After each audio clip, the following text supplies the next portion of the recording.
جو شخص ایک عورت پر حکومت نہیں چلا سکتا ہے اس کو لوگ پورے دیش کا ذمہ دار بنا دیتے ہیں. سمجھنے والی بات، غور کرنے والی بات ہے. انٹرویو بھی کیا دے رہے ہیں صاحب؟ عورت پہ حکومت نہیں چل سکتی. دیش پہ حکومت چلانا آسان ہے، عورت پہ نہیں چلا سکتی. شادی نہیں کی، خیر ان کی مرضی، نہیں کی وہ جانے. تو راشٹرپتی، اگر پتی کا معنی دولہا کرو گے تو کیا ترجمہ ہوگا؟ راشٹر مانی دیش، پتی مانی دولہا، پورے دیش کا دولہا نہیں، غلط ہے. پتی مانی محافظ، رکشک. راشٹر مانی دیش، راشٹرپتی کا ترجمہ دیش کا رکشک، دیش کا محافظ. چونکہ پورے دیش کی حفاظت کی ذمہ داری راشٹرپتی کے اوپر آ جاتی ہے، اس لیے اس کو کہا جاتا ہے راشٹرپتی، دیش کا محافظ. سینا پتی کیا ترجمہ کرو گے؟ فوج ہوتی ہے نا، فوج. فوج میں ایک شخص ہوتا ہے جو سردار ہوتا ہے سینا کا، اس کو کہا جاتا ہے سینا پتی. اب پتی مانی دولہا کرو گے تو کیا ترجمہ ہوگا؟ سینا پتی، سینا کا دولہا، سینا کا محافظ. پورے سینا کی حفاظت کی ذمہ داری اس کے اوپر ہوتی ہے، اس لیے اس کو سینا پتی کہا جاتا ہے. بہت سی چیزیں، کروڑ پتی، لکھ پتی، کیا ترجمہ کرو گے؟ کروڑ کا دولہا، لاکھ کا دولہا. پتی مانی دولہا نہیں ہوتا ہے، پتی کے معنی ہوتے ہیں محافظ.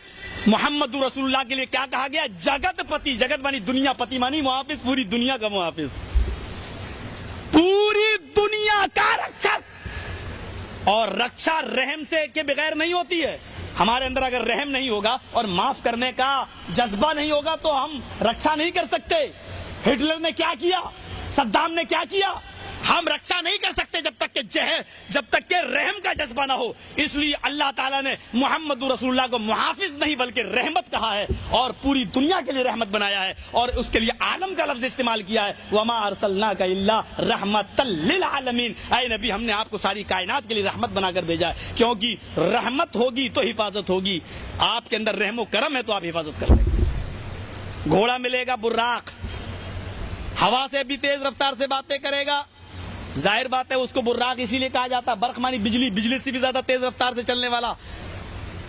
براق کی طرف اشارہ ہے، معراج کی طرف اشارہ ہے، اسرا اور معراج کی طرف.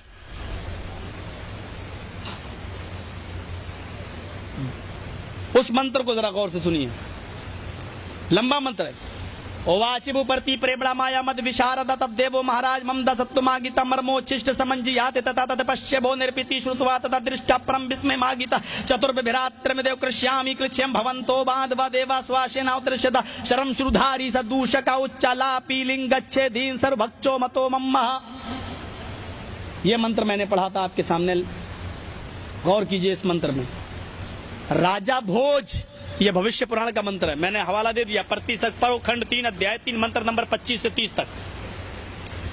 کیا کہا گیا؟ انتم مہارشی راجا بھوج کو جب پتا چلا کہ چاند کے 2 ٹکڑے ہو گئے، بھوشیہ پران کہہ رہی ہے چاند کے 2 ٹکڑے ہو گئے، تو راجا بھوج ایودھیا میں آئے. ایودھیا، دیکھیے ایودھیا کس کو کہتے ہیں؟ ہمارے یہاں ایک جگہ کا نام ہے ایودھیا. بابری مسجد اور رام جنم بھومی کا جو مسئلہ چل رہا ہے، میں اس کے قریب کا رہنے والا ہوں. اٹاوا لوگ جانتے، یو پی میں وہ بھی پڑتا ہے. وہ ایودھیا ہے، اس کو ایودھیا نہیں کہا گیا، ویدوں میں ایودھیا لکھا، ایودھیا. وہ ایودھیا ہے، فرق ہے دونوں میں. راجا بھوج ایودھیا ہے. ایودھیا کس کو کہا گیا؟ میننگ دیکھیے، یدھ کے معنی کیا ہوتے ہیں؟ جنگ. یدھ کے معنی کیا ہوتے ہیں؟ لڑائی. اور ایودھیا ایسی جگہ جہاں جنگ نہ ہو، جہاں جنگ لڑنا حرام ہو. جیسے کہا جاتا ہے نا، یہ کام سمبھو ہے. سمبھو مانی ممکن، ہاں ٹھیک ہے سمبھو ہے، ہم کریں گے، ممکن ہے. اور کہنا ہو ناممکن تو کیا کہیں گے؟ اسمبھو، غیر ممکن، ناممکن. اچت مناسب ہے، یار اچت پیسے لگا لو، اچت. اور انوچت غیر مناسب، نامناسب. آ لگانے سے نا کا معنی پیدا ہوتا ہے. یدھ کے معنی جنگ. ایودھیا ایسی جگہ جہاں جنگ نہ لڑی جائے. اللہ نے ایسی جگہ کو دار السلام کہا ہے. واللہ یہدی الی دار السلام، اللہ تمہاری رہنمائی کرتا ہے دار السلام، سلامتی کے گھر کی. وہ مکہ ہے، مکہ جہاں جنگ لڑنا حرام ہے، جہاں قتال کرنا حرام ہے، جہاں روزانہ فائرنگ ہوتی ہو وہ امن نہیں ہے. جہاں روزانہ دنگے ہوتے ہوں وہ امن، وہ اس کو آپ ایودھیا نہیں کہہ سکتے ہیں، وہ یدھیا ہے، ایودھیا نہیں ہو سکتا. وہ جہاں روزانہ چوری ہو، ڈکیتی ہو، اس کو ایودھیا نہیں کہہ سکتے، یدھیا جنگ والی جگہ. اور یہاں کہا گیا ایودھیا، انتم رشی کہا ایودھیا، ایودھیا راجہ بھوج ایودھیا یعنی مکہ آیا.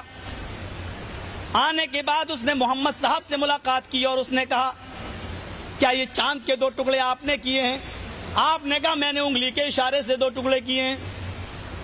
تب اس نے جو الفاظ کہے وہ بھوشیہ پران کے اندر لکھے ہیں. نمستے گرجانات، دیکھیے الفاظ، نمستے گرجانات مروستھل نواسنے بہو مایا پروتنے.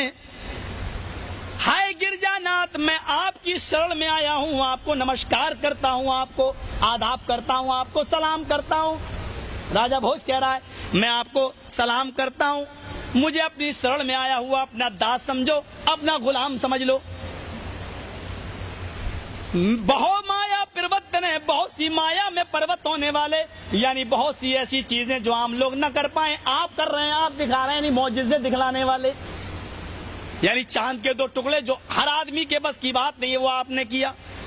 پتھر اٹھایا کنکری، ابو جہل نے پوچھا کہ بتاؤ میرے ہاتھ میں کیا ہے، اگر آپ بتا دو گے تو میں ایمان لے آؤں گا. آپ نے کہا چچا جان اس مٹھی کو اپنے کان میں لگاؤ، تمہارے مٹھی کی کنکریاں خود بتلا رہی ہیں کہ میں کون ہوں. اس نے ابو جہل نے، آپ کے چچا نے اس مٹھی کو اپنے کان میں لگایا، کنکریوں سے کلمہ نکل رہا تھا، اشہد ان لا الہ الا اللہ واشہد ان محمدن عبدہ ورسولہ. ایسی چیز کو سنسکرت میں کہتے ہیں بہو مایا پروتنے، بہت سی مایا میں پروت ہونے والے، بہت سی چیزوں کو دکھلانے والے جو اور لوگ نہ کر پائیں ان کو دکھلانے والے. میں آپ کی شرن میں آیا ہوا آپ کا غلام ہوں. آپ کی پہچان، آپ کے ماننے والوں کی پہچان یہ ہے. وہ لے کے آئے اور اپنے بھارت میں آنے کے بعد کہا محمد صاحب کے ماننے والے جب بھارت میں آئیں گے تو ان کے اندر یہ پہچان ہوگی، یہ پہچان جب تم اس کے اندر دیکھ لینا تو تم ایمان لے آنا، تم بھی اسی دھرم کو سویکار کر لینا. راجہ بھوج نے وہ پہچان کیا بتائی، شرم شرودھاری سدوشکا. پہچان دیکھیے، میں نہیں کہتا ہوں، کسی پنڈت کے ترجمے میں دیکھ لو، میننگ میں دیکھ لو کیا لکھا ہے. ڈاکٹر وید پرکاش اپادھیائے نے اس کی میننگ یہی کی ہے جو میں آپ کو بتلا رہا ہوں. ایم سریواستو نے جو پی ایچ ڈی کیے ہندو وشو ودیالیہ بنارس سے، ان کی میننگ، ان کا ترجمہ میں آپ کے سامنے رکھ رہا ہوں. کیا ترجمہ ہے ان کا؟ کہتے ہیں شرم شرودھاری، انتم مہارشی کے کل کی اوتار کے ماننے والے لمبی داڑھی رکھیں گے. یہاں سے ہمارے حنفی بھائیوں کا وہ مسئلہ بھی نکل گیا ایک مشت والا. وہ لمبی داڑھی رکھنے والے ہوں گے لیکن ان کی پہچان یہ ہوگی شرم شرودھاری، داڑھی میں گانٹھ نہیں لگائیں گے. گانٹھ دیکھا کبھی آپ نے؟ انڈیا گئے ہوں گے دیکھا ہوگا آپ نے، ایسے کر لیتے ہیں. بابا رام دیو کو دیکھ لو، سکھوں کو دیکھ لو، ایسے گانٹھ لگا لیتے ہیں اور اس کو سکھا لیتے ہیں، ایسا لگتا ہے جیسے ناریل کا گچھا سا بنا لیتے ہیں، وہ سکھا لیتے ہیں اس کو. تو ان کی پہچان یہ ہوگی محمد. راجہ بھوج بتلا رہے ہیں کہ محمد اور ان کے ساتھیوں کی پہچان کیا ہوگی جب وہ بھارت میں آئیں گے. شرم شرودھاری، داڑھی تو لمبی رکھیں گے لیکن داڑھی میں گانٹھ نہیں لگائیں گے. سادوشکا، اپنے سر کو صاف کریں گے، چوٹی نہیں رکھیں گے. سادوشکا، ہمارے ہندو بھائیوں میں چوٹی ہوتی ہے نا، پورے بال صاف کر لیتے ہیں، یہاں تھوڑا سا وہ چھوڑ دیتے ہیں، اس کو ٹکی بھی بولتے ہیں، کہیں ٹکی، کہیں چوٹی اس کو بولتے ہیں اتنا. اور ان کا یہ آستھا ہے، یہ وشواس ہے کہ شنکر جی کی چوٹی سے گنگا جمنا نکلی ہے.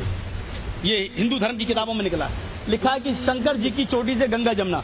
ہمارے ہاں ایڑی کا ذکر ہے. اسماعیل علیہ الصلوۃ والسلام ایڑی رگڑ رہے تھے اور حضرت ہاجرہ صفا اور مروہ کے چکر لگا رہی تھی اور پانی نہیں مل رہا تھا.